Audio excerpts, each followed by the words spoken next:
Hi, my name is Mark Yarnell, and I'd like to welcome you into my home for a very special but brief insight into what I call the inner sanctum of network marketing. I want to preface my comments by saying this: you're not going to hear this stuff from other people. As a matter of fact, when I have made some of these comments from the stage in front of other leaders, they've said, "Guy, Yarnell, I wish you wouldn't have said that," so I know I'm on to something. One of my favorite books, and I hope you like this writer too, is by a gentleman named Larry Winget. I became addicted to him years ago. He's called the pit bull of personal development. He's written a number of New York Times bestsellers. But this one I love. It's called "People Are Idiots and I Can Prove It." Now, I'm not as cynical as Larry, but as a matter of fact, I love all people, and I think we're all doing the best we can at all times. So I don't think of people as being stupid.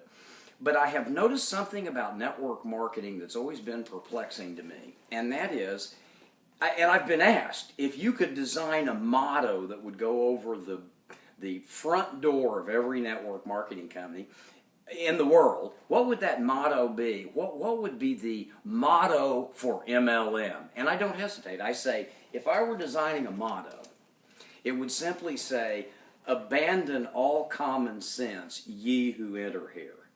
I have never seen an industry like this in my life. All you've got to do, as we get into the inner sanctum and the ideas that I want to share with you, you'll get some tricks of the trade and some stuff you've never heard before. But I want you to pretend that when you're getting people into network marketing, they should be treated with respect, and they should be introduced to common sense, due diligence, and principles that will really help them. But I want you to know going in, this is a very, very interesting industry. I'll give you an example, and I think I can illustrate it with kind of a visual aid. If I were 20 years old and I lived in any city in the world and I won at Powerball, and I decided that I wanted to start an MLM company, I could walk into any number of consulting organizations, and there are many of them, and I could walk up to the consultant and I could say, "Yo, dog, sup? I just won Powerball, and I want to start me one of them, one of them MLM companies where all the women will listen to me speak, and I can be on stage and I can give away cars. Yo, dog, can you set me up with an MLM?" And you know what? If I had won enough money in Powerball, they could. And I'm not saying that most people who start MLM companies, network marketing companies, are like that. I'm just saying it's possible. I don't have to have a product that I actually want to take to market. There are companies that can provide me products. I don't have to have a pay plan. There are companies that calculate those for me. I don't need a management team. I don't need a warehouse. I don't need a production facility. All I need is the money to start my own MLM company, and I'm in no way regulated. It's not like the Securities and Exchange Commission coming down on a franchise. No, anybody can start one if they want. So what happens is, we leaders have to be a little bit more adamant when we're talking to people about our industry that they use common sense principles. Common sense. Now, when I said earlier, I'm going to let you in on the inner sanctum of network marketing. I want you to know some stuff that you haven't heard before. I want you to gain a benefit from this brief time together we're sharing here in my home. Here's what I want you to understand first of all. There are just a couple of things that are important related specifically to this idea of how people abandon common sense when they get into this industry. There are company choices and there are distributor personality profiles. And it's very, very important that you understand that they match up. But if a person with certain paradigms and certain mentalities and certain risk aversions and certain skill sets gets in the wrong kind of company, they cannot succeed. Let me explain what I mean. A company goes through 3 phases of growth. Now, I'm going to define it myself. You've all heard about the inception of the company and momentum and stability and all that, concentration. Lots of great people have come up with different definitions of the different phases companies go through. But I want you to tell you my definition. I want you to understand my definition. I think it's important, and people need to understand this. we'll call the $0 to $5 million a month company, a company that's going from 0 to 5 million a month. I'm going to call that the Explorer company.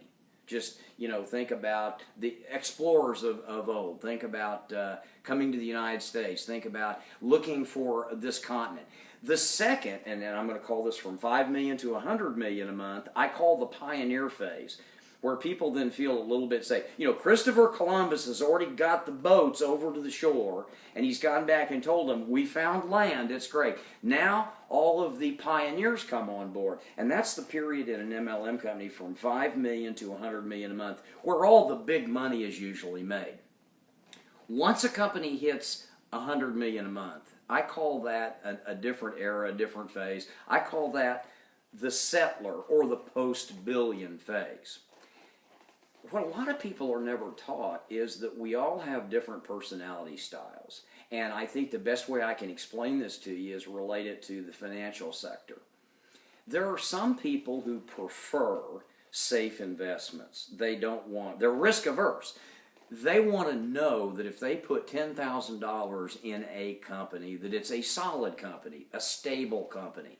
They know they're never going to make a fortune because they're not speculating, but they know they're going to save their money in a good, solid company. A good example would be Microsoft, or Chevron, or Google, or Air Canada, Canadian, any of the big companies that you think about. Just dwell on them for a moment. The big, stable ones are the ones that people feel very comfortable with. Now, these three phases that a company goes through, the explorer, the pioneer, and the settler stages, are very important for you to understand. Here's why. If you are an explorer and you try to get in at the settler stage, you're going to be miserable. If you're a settler and you go against your investment strategies, your conservative mindset, and you get in at the explorer stage, you're going to be miserable. The only person in the middle, the pioneer, is happy in most phases of the company.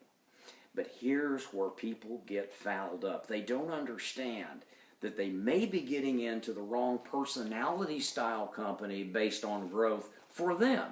Example, if you're risk averse, the last thing you want to do is get a phone call from Aunt Mildred and have her tell you, honey, we've found a pre-launch company. They have found this magic product from over across the seas, and the native healers over there say it'll cure everything, and we're going to get in. We've got a special position. We're getting in at the pre-launch phase. Now, if you're a conservative person, if you're a settler, if you're the guy that comes along or the gal that comes along after the explorers have found the new fertile ground and the pioneers have pioneered it, and you get involved as a settler, by the way, the settlers, the people that come after the pioneers, when it's safe, like if the person's investing in Exxon or Microsoft or Google or whatever, those are the settlers. They don't like risk.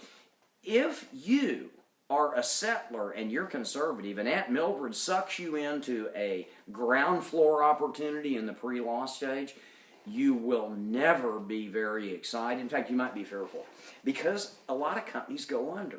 This is an exceptionally volatile industry.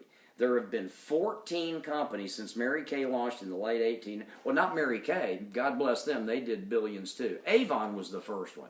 It goes Avon, Amway, Mary Kay. Those three wonderful companies launched respectively in the 1800s, mid and late 1900s, and 2000s. People made a lot of money. So here's the deal. Since Avon launched in I believe it was 86 or 87, if history serves me well, if my memory serves me well, that company has gone to 10 billion in sales. It's a great company. Started in the early or late 1800s, and what happened was a lot of women and a lot of men made a lot of money. But here's what you need to understand. Since that time, there have been 10,000 companies that have launched, that have applied for some form of licensure in just North America. And out of those 10,000 companies, between when the first company, Avon, was launched, and today, in 2013, which is when I'm talking to you, there have been 10,000 companies, and 14 of them have made it to $1 billion. Do you know what the statistical likelihood of you picking a good company at the right time is? It's 14/100ths of 1%. My friend, you might as well play Powerball. That's the statistical unlikelihood that you could just blunder into a great company. So listen to me carefully, because I'm one of those people who absolutely defied the statistical likelihood. I blundered into a great company.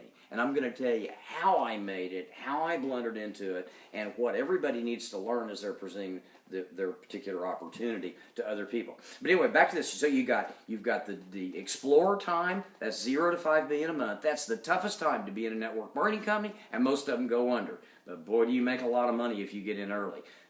But if you are a settler or a pioneer, you're going to be scared. You don't want to risk your time and your money in an upstart company. Don't get in one, okay? Here's the thing I want to say to you, though. If you are a pioneering, free-spirited person who's not afraid of risk, if you don't care, if you're willing to roll the dice in life all the time, the last thing you want to do is get into a post-billion settler company. Because what happens is, as the company migrates through the Explorer, 0 to 5 million, through the Pioneer, 5 to 100 million a month, to the Settler, post-billion a year, and continues to expand, it's safe, but you don't have the risk and the excitement of the ground floor. Now, here's what I'm saying. Use a little common sense.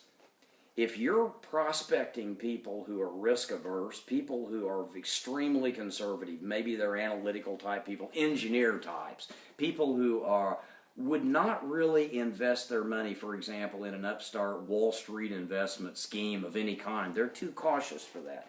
You have no business trying to recruit them into either an Explorer or a Pioneer company. They will not be happy. They will quit. So don't abandon common sense when you're recruiting people. What I need you to know right up front is there are company choices and there are distributor personality profiles.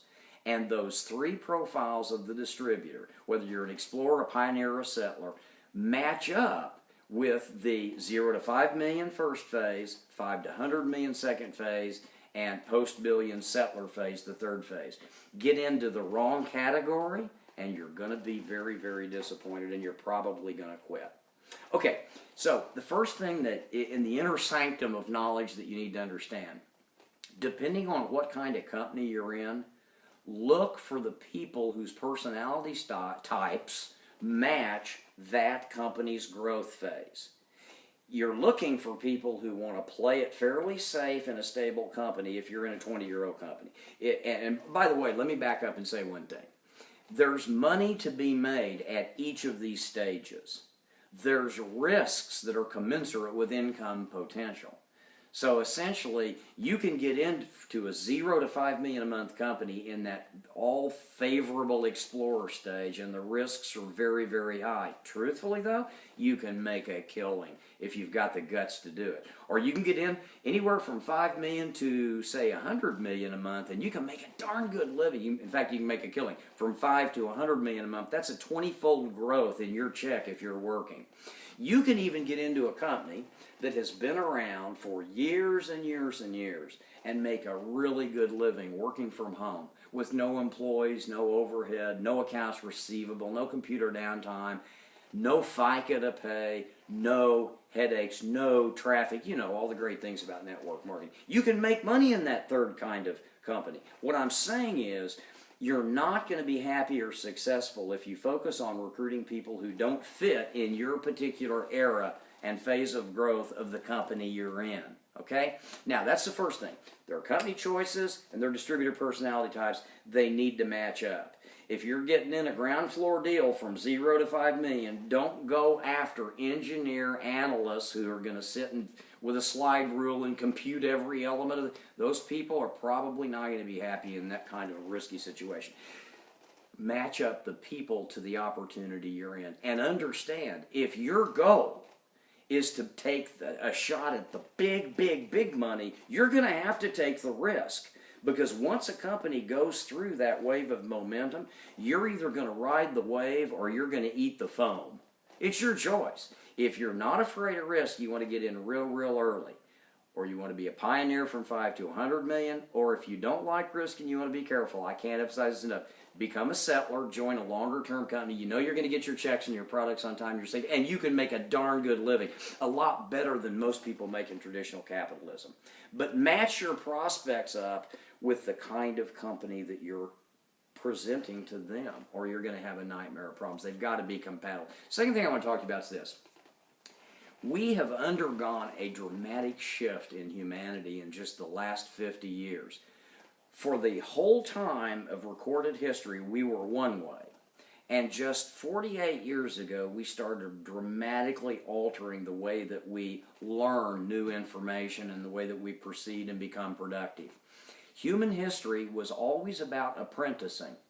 It was literally all about finding somebody with the wisdom to take you by the hand and teach you how to do a marble statue, how to be a blacksmith, how to do computer code, even computer code writing in the early days. It's always been about apprenticing. We've always had people to take us by the hand. That worked for me in network marketing when I got involved back in 1986 on the very ground floor of a great company. But here's what's happened. Human history was always apprenticing. Now it's about, in the last 50 years, what I call discipline-based learning, where people are increasingly getting more and more information off of the internet, off of training tools, CDs, DVDs, they're surfing the net. And so we've shifted from this period of time where for centuries it served us well to mentor or apprentice under a role model that was exceptionally good, into this thing where we think, well, all we got to do is read about it. All we got to do is study it. Now, here's one of these rules of the inner sanctum that I'm going to say to you that I have had people say, Yarnell, I wish you would have never said that. And I'm going to begin by telling you my story. I had an accidental match, my personality to this company. I'm going to tell you right up front. People say, well, how'd you make so much money in that company? And it's no lie. I got into New Skin International, which to this day I think is one of the greatest companies in the history of capitalism. I got in early. I made a fortune. It was nothing but blind luck. I'd like to say, well, I had these special skill sets, and I had this great education, and my daddy taught me how to do sales, and blah, blah, blah. No, it was none of that. I blundered into a great company at the very earliest explorer stage, and I rode the wave to greatness. That was, first of all, I got lucky. I beat the odds. Remember I told you it was like playing Powerball? I won Powerball by finding that company in April of '86. It was an accidental match. My personality, not fearful of risk. That's why I paraglide. That's why I do radical sports. I'm not afraid of risk. I love it. It's entertaining to me. So it perfectly matched my temperament. I get on the very ground floor. Nobody knew it was going to go on to become a multi-billion-dollar great international company, but I didn't care.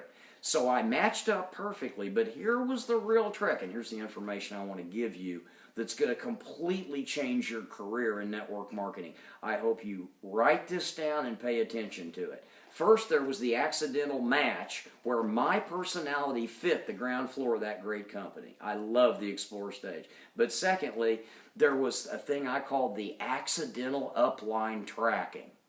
Let me tell you what I mean by that. The guy who got me into the company signed up the day before I did. He didn't know anything. Now, how's he going to teach? Now, he's a good friend of mine. That's the way a lot of people sign up in network marketing. Somebody calls an aunt, an uncle, a friend, a next-door neighbor. Hey, you're not going to believe what I found. Blah, blah, blah. Well, the problem was the guy that showed me this company didn't know anything, and it only took me 5 minutes to figure that out. So I asked Bill, who taught you about this? And he told me, and it was a guy right there in Austin, Texas. Well, I looked him up, and I found out he'd only been in a week longer than Bill, and he didn't know squat. So I said, well, who brought, my logical mind, my sequencing is telling me I've got to find somebody who can get me to the big money. If this big money is that possible, where am I going to find this person? So I started tracking upline, upline, upline. The fourth person I got to tried to pitch me on another MLM company. He'd already quit after 2 months and was doing another deal, so I couldn't very well work with him.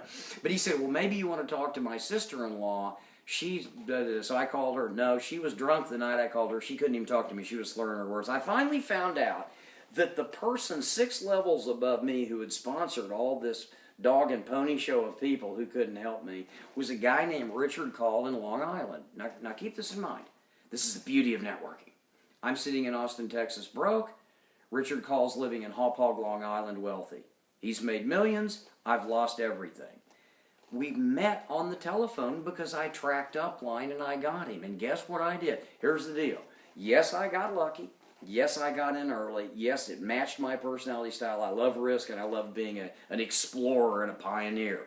But I also went upline until I found somebody who, A, was very successful, and B, was willing to apprentice, to mentor me. I needed a role model. Now, I submit to you, if I were to give everybody in network marketing just one multi-million-dollar idea, it would certainly be this one. You have somebody in your organization. I don't care if you are in an explorer company that's still between 0 and 5 million. If you've moved, if your company, if it's a pioneering company and it's between 5 and 100 million a month, even if it's a long-term stable company, a post-billion settler type corporation that's been around 25 years, there is somebody somewhere above you who will role model for you, will serve as an apprentice. All you've got to do is get their name, track upline until you find somebody. Now, I've heard people say, but Yarnell, these are the big girls and the big boys. They're not even accessible. Friend, if you're in a company where you can't find, and this is where the leaders get mad. When I say this from the stage, I don't really care. It's the truth. If you're in a company where the leaders are totally inaccessible, and the people who stand to make millions of dollars off of your energy and your efforts will not take your phone call and work with you on a daily basis so you can do this apprenticeship that I did with Richard Call, that's the only time I say to you, you're in the wrong company. Because the best way to do this business is not to go online, not to read another book. I see people all the time who are stuck getting started. Well, one more book. Well, one more seminar. Well, one more. Always something else. No. Here's all you need. You've picked the company you like. Now you got to track upline and find somebody that's a role model who will take a vested interest in your success. The only time I ever tell people to move on is if they're in a company where they're not making enough money and they can't get at somebody who will allow them to serve as an apprentice. It will not work, in my humble opinion, no matter what kind of company you get in. So that's the first thing that I really want to say. Really, the second thing. First thing is the kinds of companies out there and how they match up to personality styles. The second thing is track upline. Forget about Aunt Mildred. You know, I know you love her and she brought you into the business and she was excited about it, and so now but if you want to make big money, forget about Aunt Mildred unless she's highly successful. You go track upline till you find somebody. Now, so that's the first part, and I'm going to rip through the second part because I want you to know the first things Richard Call taught me. Because once you know these things, they're really going to help you tremendously. I'm going to tell you what Richard taught me. Now, he was my mentor for 3 years. He was always accessible to me. It didn't matter. When I picked up the phone to call him, Richard was there to help me. He had written a great book called The First Million is the Easiest. He'd made millions of dollars, and he was there for me. Now, listen to me carefully. He said to me 3 things. Number 1, he said, go wide fast. Now, there are 2 terms in network marketing, width and depth. Just in case you don't know, and I'm sure most of you do. To go wide means to personally sponsor people on your front line, the people you personally bring to the business. Your depth is everybody beneath you. A lot of people get into the management trap and start working their depth too soon. Richard said, Mark, go wide fast. Go wide fast. Keep going wide no matter what, and I did. He also said, Mark, the lifeblood of your organization is the new blood. Stop prospecting, and eventually your whole organization is going to fold and you're going to have problems. I took him to heart on that. I never but one time went without talking to 10, 15, 20 people a day and inviting them to take a look at my business. And that one time that I did, I was in a slump for 90 days because I was not filling the pipeline. So, number 1, Richard taught me, and I want you to understand, if you're in the right company and you've got upline and you've got the right leaders and everything, just remember these tenets. Go wide fast, put as many people on your front line as you possibly can, because your goal is to get a legitimate product to end consumers. The more people you bring into the business, the more products are distributed ultimately through your organization, everybody else. Number 2, the lifeblood is the new blood. Do not stop prospecting new people. Do not stop looking for brand new people. The lifeblood is the new blood. If you stop prospecting, you're wasting your life. And the third thing he taught me was this. Turn pro, and avoid all distractions. And I remember saying to him when he first told me, you're being an amateur and you need to turn pro. I said, Well, Richard, that's kind of a snotty thing to say to me. What do you mean I'm being an amateur? He said, no, I don't mean it in a disparaging way. What I mean is you're not getting paid to do the crap you're doing, Yarnell. You're out talking to people about other comp plans. You're comparing companies. You're out all the time doing goofball stuff. He said, Mark, listen to me carefully.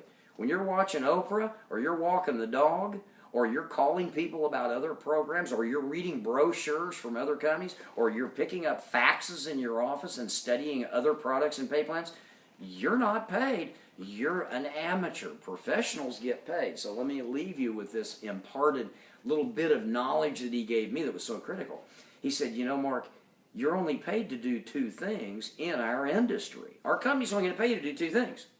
And if you aren't doing these two things, you're an amateur, meaning you're not getting paid like a professional. The first is to distribute legitimate products to end consumers at a reasonable price.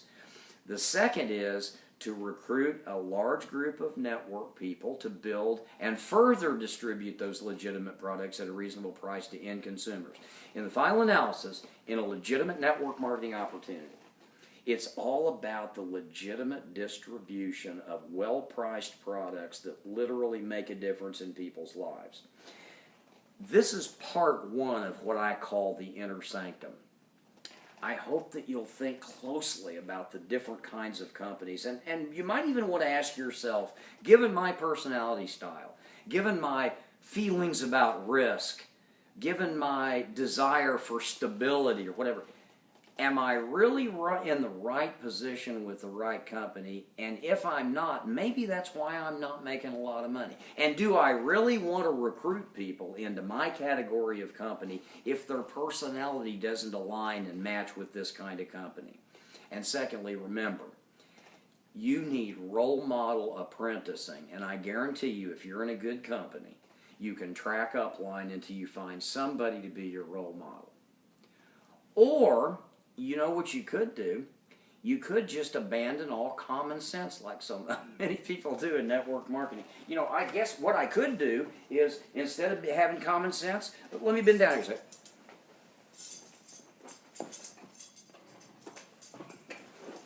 Got to get my props. I guess what I could do is I could just spend the rest of my life